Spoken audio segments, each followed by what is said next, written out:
سن لیجئے، شادی سے زیادہ بابرکت چیز اور کون سی ہو سکتی ہے؟ لیکن شادی کے موقع پر بھی جناب محمد رسول اللہ نے لڑکی والوں کو کھلانے کا حکم نہیں دیا ہے، اور نہ ہی کسی کو یہ کہا ہے کہ وہ لڑکی والے کے یہاں کچھ کھائے۔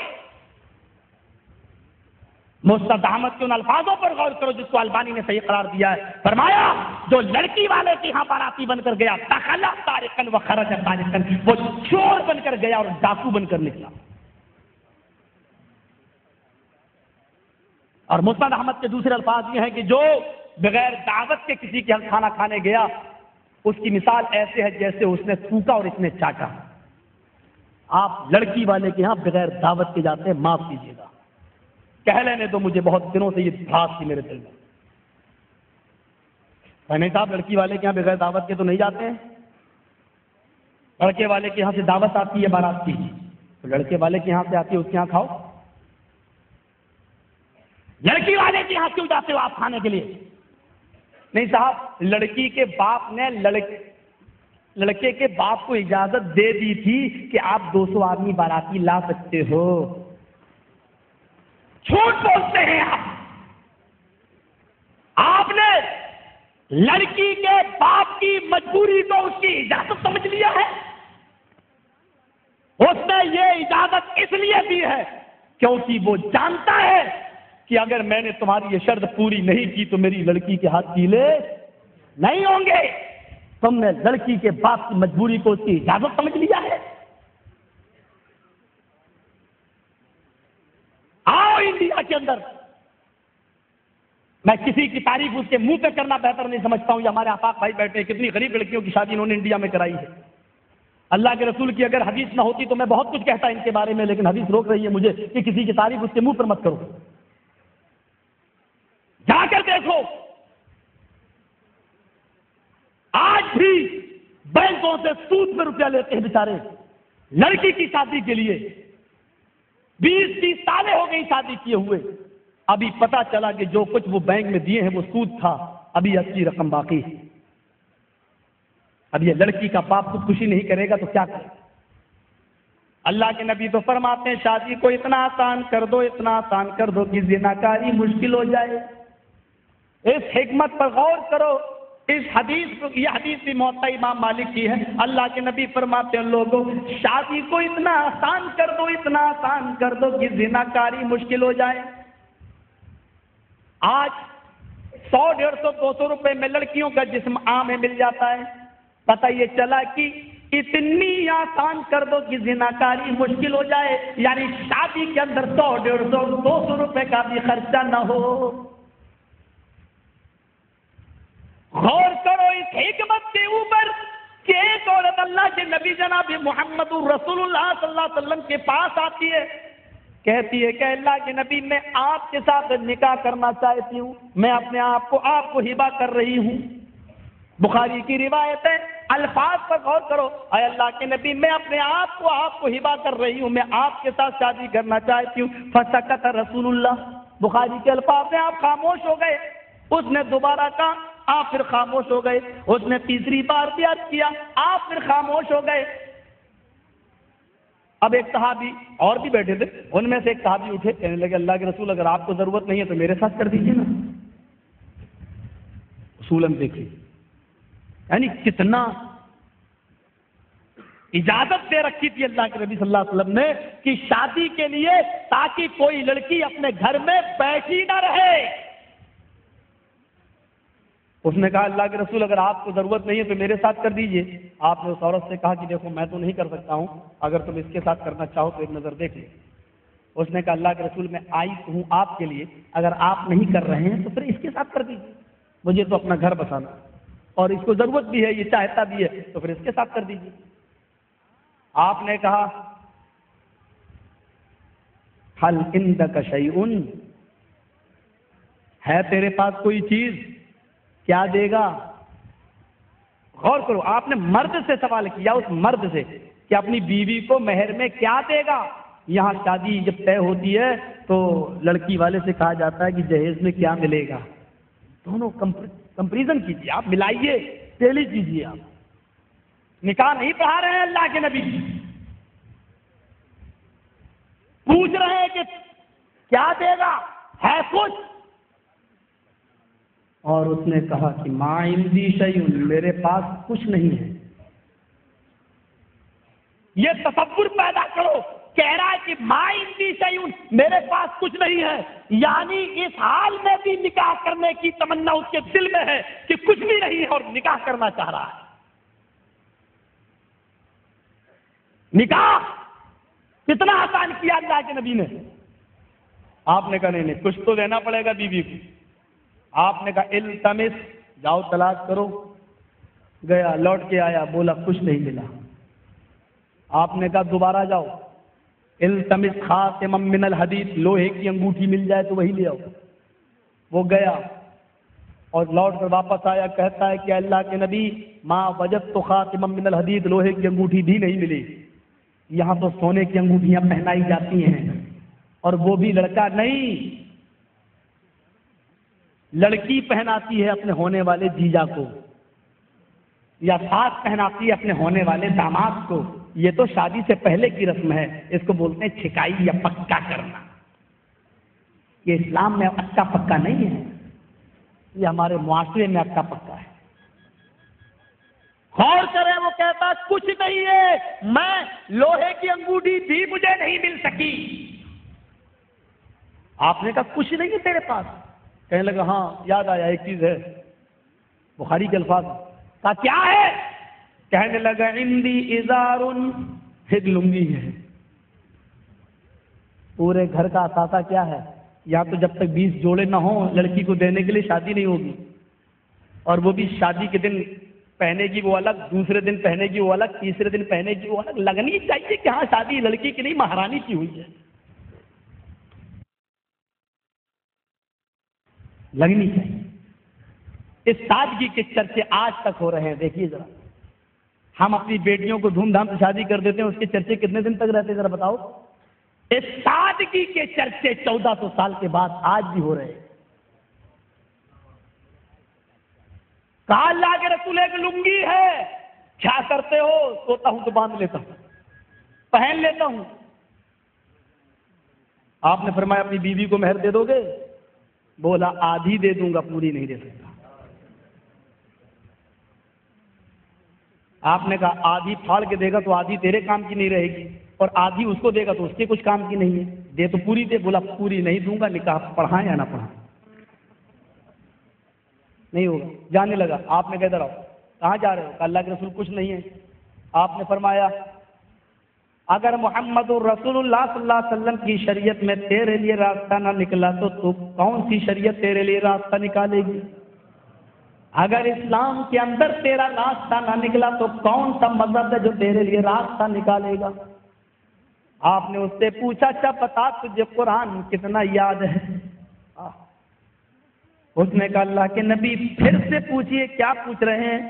کہا تمہیں قرآن کتنا یاد ہے؟ کہا اللہ کے نبی مجھے سورہ ملک یاد ہے، مجھے سورہ حاقہ یاد ہے، مجھے سورہ قیامہ یاد ہے، مجھے سورہ حشر یاد ہے، مجھے سورہ منافقون یاد ہے، مجھے سورہ طلاق یاد ہے۔ اس نے 8-10 صورتوں کے نام گنا ڈالے۔ آپ نے فرمایا کتنی صورتیں تمہیں منہ زبانی یاد ہیں؟ کہاں اللہ کے نبی پھر بھی تم کہتے ہو کہ ما عندی شیء، میرے پاس کچھ نہیں ہے۔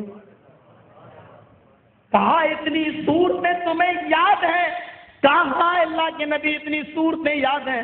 آپ نے کہا عورت تجھے بھی یہ صورتیں یاد ہیں؟ کہنے لگی اے اللہ کے نبی نہیں۔ آپ نے فرمایا اے عورت اگر میں انہی صورتوں کو مہر بنا دوں اور تیرا شوہر نکاح کے بعد تجھے یہ صورتیں یاد کرا دے اور یہی صورتیں تیرے لیے مہر بن جائیں تو کیا تو اس مہر کو قبول کر لے گی؟ کھڑی ہو گئی، چیخ کر کہتی ہے اے اللہ کے نبی جس عورت کے نکاح میں قرآن کی صورتیں مہر بن جائیں اس سے زیادہ بابرکت اور پاکیزہ نکاح کس کا ہو سکتا ہے؟ کیا تعلیم دی تھی جناب محمد رسول اللہ صلی اللہ علیہ وسلم نے؟ پوچھ رہے ہیں کہ مہر دینے کے لیے کیا ہے؟ جب تک مہر متعین نہیں ہو گیا نکاح نہیں پڑھایا۔ ابھی اگر میں 80 سال کے بڈھوں کو کھڑا کر کے پوچھوں مہر دیا تو کہیں گے نہیں، ابھی تک اگر پوچھوں تو کہیں گے نہیں۔ مسئلہ یاد رکھو، میں اس طریقے کی بات کہنے نہیں چاہتا تھا، لیکن آج جب جذبات کی راہ میں بہہ رہا ہوں تو کہہ دیتا ہوں، بغیر مہر دیے ہوئے آپ کی بیوی آپ کے لیے حلال نہیں ہے۔ نوٹ کر لو میری بات کو، آپ کی بیوی آپ پر اسی وقت حلال ہوگی جب آپ اس کو مہر دے دیں گے۔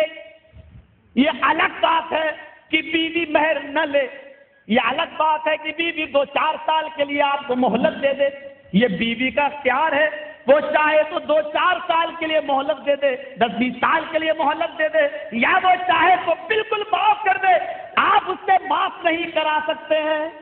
ایک نکاح پڑھایا میں نے انڈیا میں بھوپال کے اندر، میں نے کہا کہ چل مہر کتنا ہوگا، کہنے لگا لکھ دو 50,000۔ میں نے کہا پہلے لے کے آؤ، میں نے کہا لے کے آؤ، بولا تمہیں کیا مطلب، میں اپنی بیوی کو دے دوں گا۔ میں نے کہا نا میں نہیں پڑھاؤں گا ایسے نکاح، مہر لاؤ پہلے 50,000۔ بولا میں دے دوں گا۔ میں نے کہا بارات لے کے آئے ہو نا، دکھانا چاہتے ہو نا کہ دیکھو میری حیثیت ہے 50 لاکھ، نیت یہ ہے کہ مجھے دینا ہی نہیں ہے، 50 لاکھ لکھوا لو، 50,000 لکھوا لو، 1 لاکھ لکھوا لو، تمہیں دینا ہی نہیں ہے، اگر دینا تو لے کے آؤ۔ میں بھی بگڑ گیا، لڑکی والے بولے بولی صاحب معاملہ بگڑ جائے گا۔ میں نے کہا جاؤ کسی اور قاضی کو بلا لو، میں نہیں پڑھاؤں گا نکاح۔ اس نے 50,000 کہا لکھو پہلے لو، نقد۔ آخر کار معاملہ ٹوٹتے 5,000 پہ آ گیا۔ 5,000 روپے تھے۔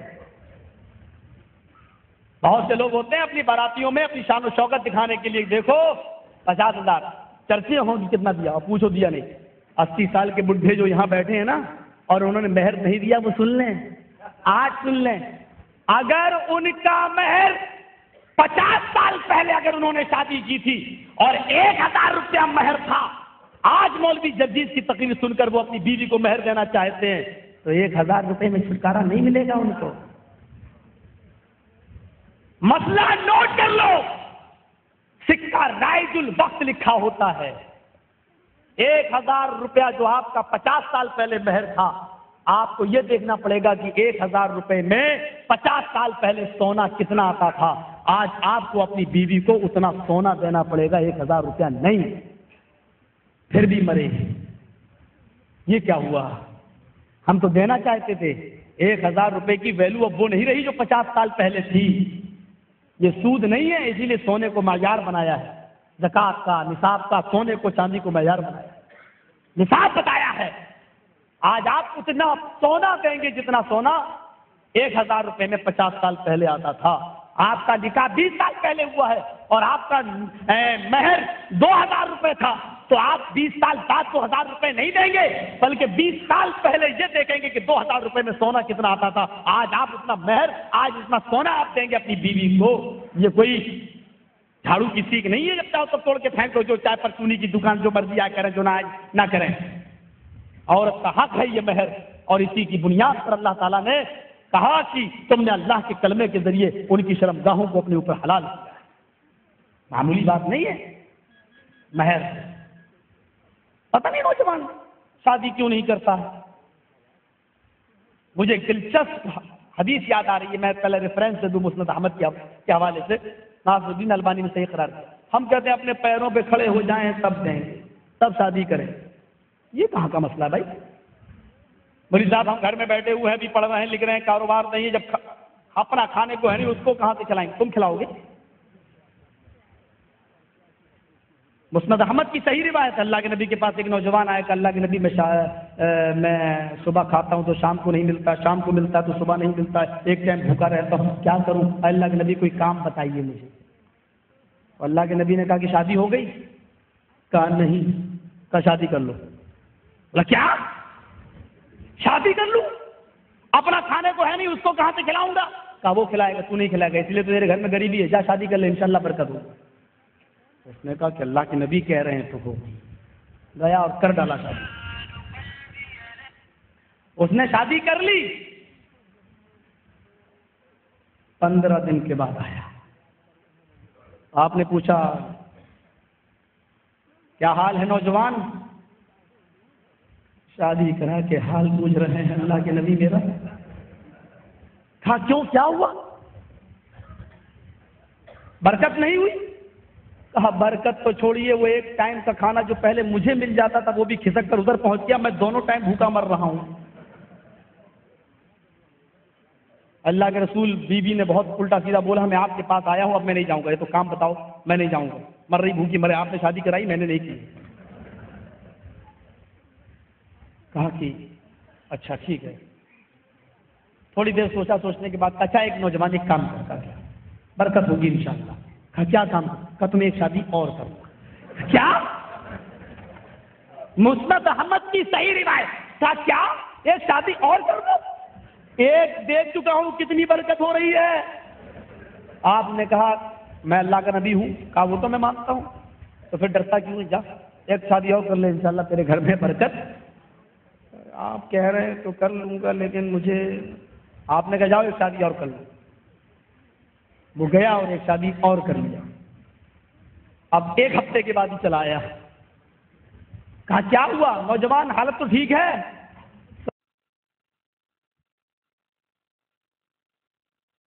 سر نیچے۔ آپ نے کہا بات بتاؤ سر نیچے کیوں کیے ہو؟ برکت نہیں ہوئی؟ کہ اللہ کے رسول یہ برکت کا لفظ آپ مت نکالیے، آپ برکت برکت کہتے ہیں، میرے دل کی حرکت بند ہو رہی ہے۔ ایک نہیں دو، میں دونوں ٹائم بھوکا مر رہا ہوں، برکت تو ہے ہی نہیں۔ ان کو بھی کھلانا پڑ رہا ہے، طلاق بھی نہیں دے سکتا ہوں، کیا کروں اب؟ ابھی بھی برکت نہیں ہو رہی؟ کہا نہیں۔ اب آپ نے کہا اچھا ٹھیک ہے جاؤ، کل آنا تو میں تمہارے لیے کوئی کام ڈھونڈتا ہوں۔ دیکھیے اللہ کے رسول کل میں آؤں گا، کام ڈھونڈ کے رکھنا۔ کہا ٹھیک ہے میں کام تلاش کروں گا۔ اپنی بیویوں کے پاس گیا، بیویوں نے کہا کما کے لائے ہو؟ کہا نہیں۔ کہا آج کمرے میں نہیں سو گے، باہر سو جاؤ۔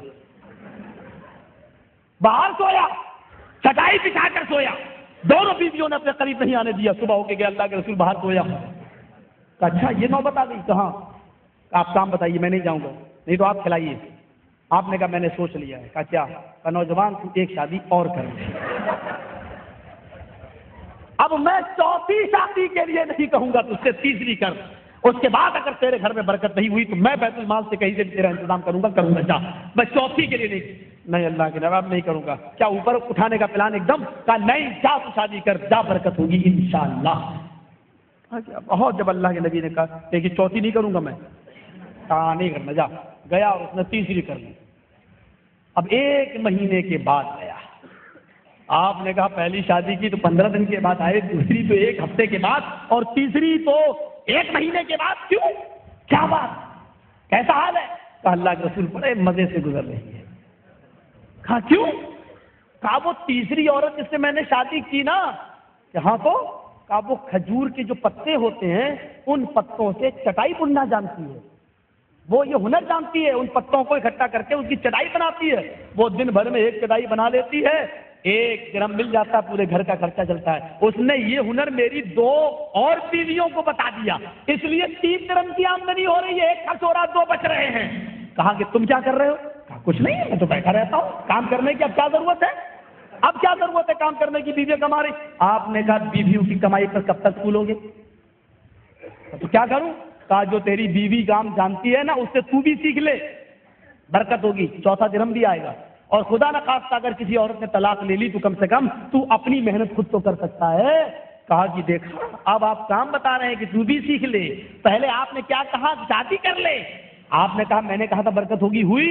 کہا یہ تو ہوئی ہے اللہ کے نبی صلی اللہ علیہ وسلم۔ تو میرے بھائیوں، آج ہمارے یہاں لڑکیاں بیٹھی ہوئی ہیں 30 سال 35 سال 25 سال کی، ہم شادی نہیں کر رہے ہیں۔ لڑکے بیٹھے ہوئے 35 سال 40 سال، شادی نہیں، ابھی پیروں پہ کھڑا نہیں ہوا ہے۔ اس نوجوان کی طرف نظر ڈالو میرے بھائیوں، شادی جب ہوتی ہے تو لڑکی جب اپنے سسرال مائکے سے سسرال آتی ہے تو اللہ کی قسم برکتوں کے دروازے کھل جاتے ہیں۔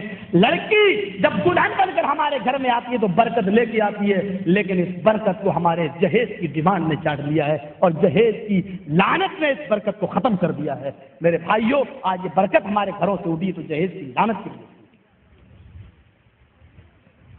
بہت پہلے میں نے آپ کو بتایا تھا، آج بتا دوں، پٹنہ کی سرزمین ہے، میں نے اپنی آنکھوں سے دیکھا ہے ان 14 لاشوں کو جو اس جہیز کی وجہ سے ہوئے ہیں۔ ایک ساتھ 14 لاشیں اٹھی ہیں، ایک مرد ایک عورت، دونوں یہ میاں بیوی اور ان کے 12 بچے، ایک ہی گھر کی 14 افراد پر مشتمل یہ فیملی، 12 لاشیں بچوں کی اور 2 میاں بیوی کی، ایک ساتھ اٹھے جنازے، ایک ساتھ رکھے گئے۔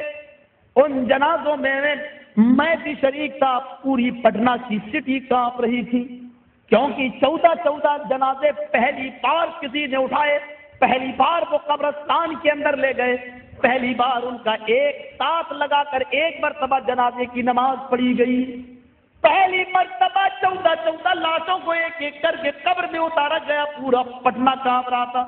جانتے ہو یہ منظر کیوں پیش آیا؟ اس باپ کی ایک جوان بیٹی تھی، رشتہ آتا تھا، شادی میں 1 مہینہ رہ جاتا تھا، لڑکے کی طرف سے جہیز کی ایک لسٹ آ جاتی تھی، غریب باپ تھا، رشتہ ٹوٹ جایا کرتا تھا۔ دوسرا رشتہ لگا، 1 مہینہ رہ گیا، پھر لسٹ آ گئی، رشتہ ٹوٹ گیا۔ لڑکی کی بڑھتی جوانی جہیز کی ڈیمانڈ رشتے کو توڑ رہی تھی، لڑکی بھی اپنی جوانی کو کنٹرول نہ کر سکی اور اسی محلے کے ایک غیر مسلم ایک ہندو لڑکے کے ساتھ اس کے ناجائز تعلقات قائم ہو گئے۔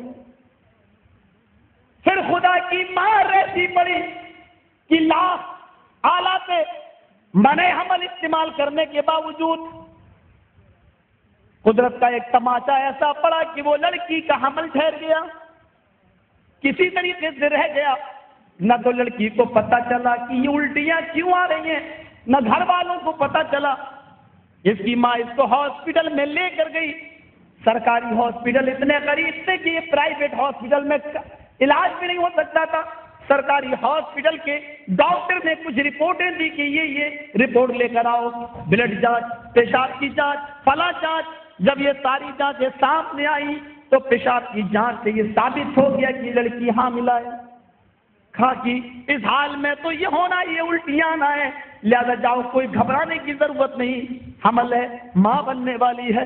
لڑکی کی ماں کے پیروں کے نیچے سے زمین سرک گئی۔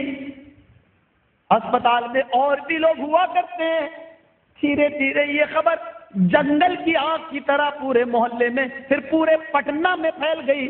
اب جہاں اس لڑکی کا بھائی نکلتا، لوگ چڑھاتے، کتنی گرمی ہے اس کی بہن میں، ارے ہندو ہی ملا تھا، ہم لوگ کیا مر گئے تھے۔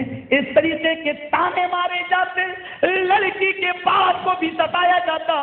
ایک دن لڑکی کا باپ ان تانوں سے تنگ آ گیا اور اس نے ایک میڈیکل اسٹور سے زہر کی شیشی خریدی اور چپکے سے جب اس کی بیوی کھانا بنا رہی تھی تو پورا زہر اس پکتے ہوئے کھانے میں ڈال دیا، دروازہ اندر سے بند کیا، دسترخوان لگایا، کہا آج میری چھٹی کا دن ہے، سب بچے میرے ساتھ بیٹھ کر کھانا کھاؤ۔ سب بچوں نے، بیوی نے بیٹھ کر کھانا کھایا۔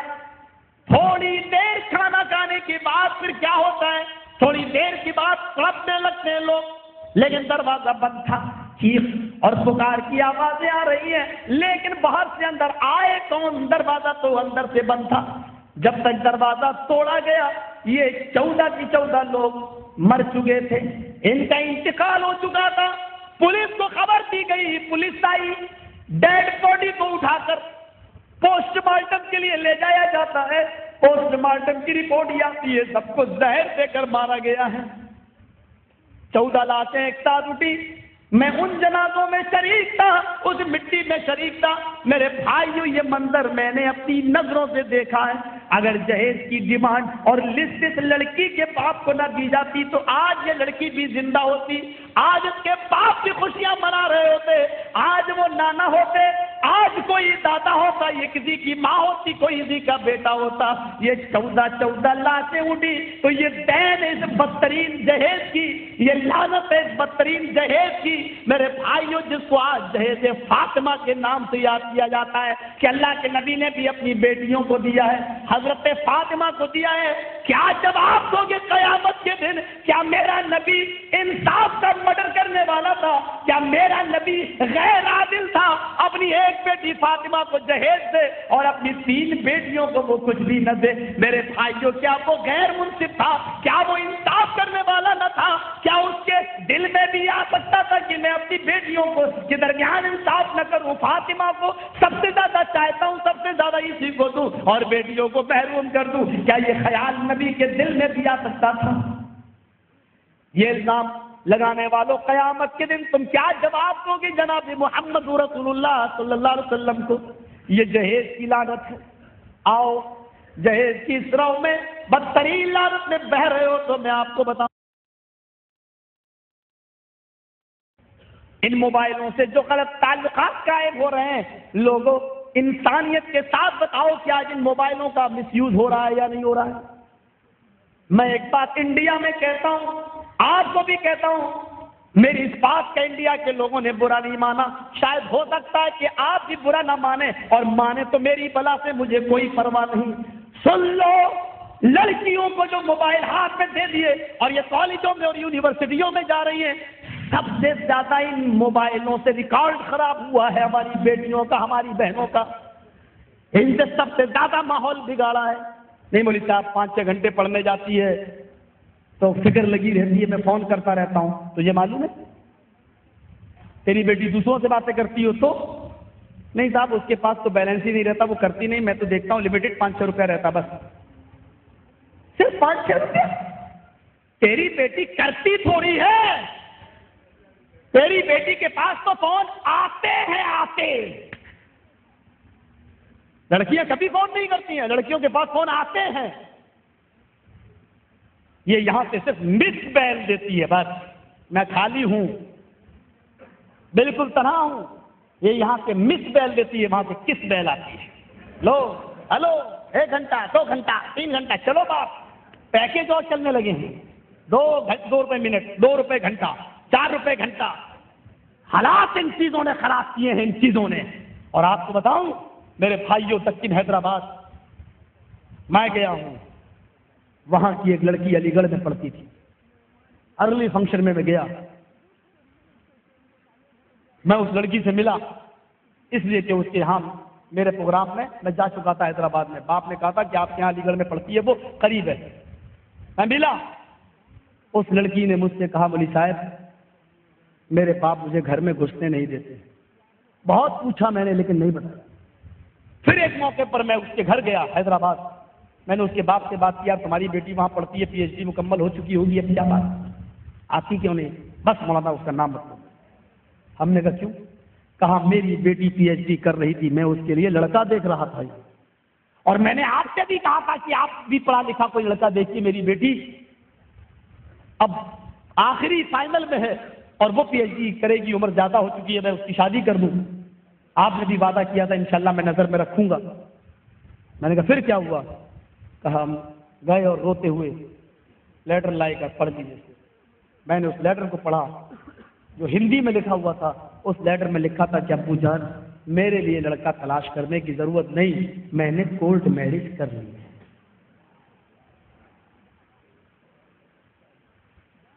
3 سال گزر گئے، 4 سال گزر گئے، اس لڑکی کی شادی امرتسر میں ہوئی، اس لڑکا ہندو تھا۔ ایک موقع پر میرا پروگرام امرتسر میں ہوا، اشتہار لگے ہوئے تھے، اس لڑکی کو کسی طریقے سے پتہ چل گیا کہ مولانا جدید صاحب آ رہے ہیں، اس نے مجھے فون پہ بات کی۔ اس وقت میرے گھر میں وہ فون رکھا ہوا تھا جو ڈبے کی شکل میں لینڈ لائن، میں نے کہا میں تم سے نہیں مل سکتا، اس نے مجھ سے کہا یہ میرے گھر کا نمبر ہے، مولانا آپ کو اللہ کا واسطہ 10 منٹ کے لیے آپ مجھ سے مل لیجیے، لیکن میرے گھر نہ آئیے، میں تنہائی میں آپ سے ملنا چاہتی ہوں، میں اپنے درد بھری ایک داستان آپ کو سنانا چاہتی ہوں۔ بہرحال میں نے اپنے جماعت کے لوگوں سے، ان اہل حدیثوں سے مشورہ کیا کہ ایسی ایسی بات ہے، ان لوگوں نے کہا بہت اچھی بات، اگر ہندو لڑکا ہے اور لڑکی مسلمان ہے اور وہ آنا چاہتی ہے، کچھ بات کرنا چاہتی ہے تو شوق سے، میں نے کہا فلاں کے گھر پہ آ جاؤ، ایڈریس اس کو دیا اور وہ بیچاری چلی آئی۔